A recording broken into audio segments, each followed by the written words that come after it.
नमस्कार, मेरा नाम कुलदीप खत्री है और मैं मटेरा कंपनी में काम करता हूँ। आज हम जिस खेत में आए हैं वो खेत एक कन्वेंशनल फार्म है, जहाँ पे हर सीज़न में निराई गुड़ाई जुताई, जिसको मराठी में मशागत बोलते हैं, गुजराती में खेड़ बोलते हैं और अंग्रेज़ी में टीलेज बोलते हैं। हमारी नवजीवन खेती यानी कि रीजनरेटिव फार्मिंग में हम बोलते हैं कि हमको धीरे धीरे करके ये मशागत कम करनी है, टीलेज कम करनी है। तो आज उसी के लिए ये हम एक एक्सपेरिमेंट करने वाले हैं और ये एक्सपेरिमेंट में हम आज इस खेत का एक ज़मीन का नमूना सॉइल सैंपल लेने के लिए आए। ज़मीन का सैंपल ले रहा हूँ।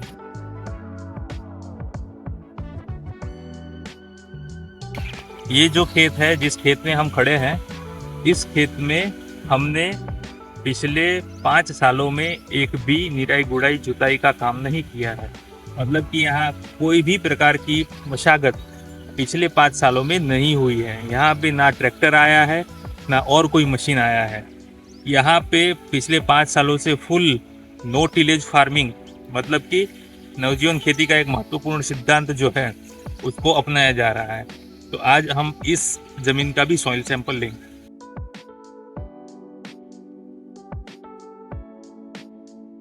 तो जैसा कि हमने सुबह देखा, हमने 2 सैंपल लिए थे सॉइल के।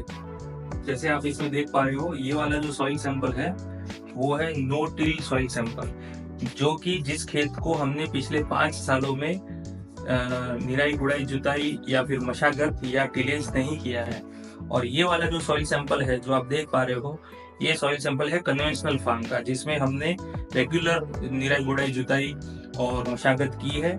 और ये कन्वेंशनल फार्म है, हर सीजन में इसमें टिलेज ऑपरेशंस होते रहते हैं। तो ये दोनों अलग अलग सॉइल सैंपल है। आज हम इसका टेस्टिंग करेंगे। यहाँ पे जैसे आप देख पा रहे हो कि हमने 2 बीकर लिए हैं 1-1 लीटर के, और उसमें 70% तक पानी भरा। तो हम दोनों सैंपल को अभी पानी में डाल के टेस्ट करेंगे। एक ही समय डालेंगे और देखेंगे कि क्या होता है। ठीक है, ये मैंने धीरे से इसको मैं पानी में रख रहा हूँ और आप देख सकते हैं। और सबसे महत्वपूर्ण बात जो मैं यहाँ पे आपको दिखाना चाहता हूँ, ये पानी जो है, ये पानी अभी भी शुद्ध है। टिलेज वाली सॉइल जो है वो पानी में डालते ही वो पानी में घुल गई, पानी पूरा गंदा हो गया। और ये नो टिलेज वाली सॉइल आप देख पा रहे हैं कि उसकी संरचना वैसी की वैसी है। वो पानी में घुली नहीं, वो पानी में मिल नहीं गई, वो वैसी की वैसी है। उसने अपने आप को जकड़ के रखा है। तो इसका मतलब ये हुआ कि जब भी बारिश होती है तो ये जो नो टिल वाली सॉइल है उसमें से सॉइल इरोजन, जमीन का जो धोवाण है वो नहीं होगा। और ये जो टिलेज वाली सॉइल है, इसमें आराम से पूरी की पूरी मिट्टी पानी के साथ बह जाएगी।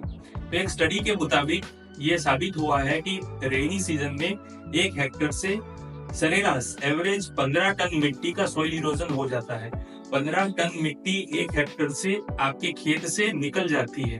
उस मिट्टी के साथ साथ उस मिट्टी में रहने न्यूट्रिशन वो पूरे आपके खत्म हो जाते हैं, वो भी बह जाते हैं। इसमें जो भी न्यूट्रिशन है, नाइट्रोजन है, फास्फोरस है, पोटेशियम है, कार्बन है, जो कुछ भी है आपकी मिट्टी में वो पूरा बह जाता है। क्यों?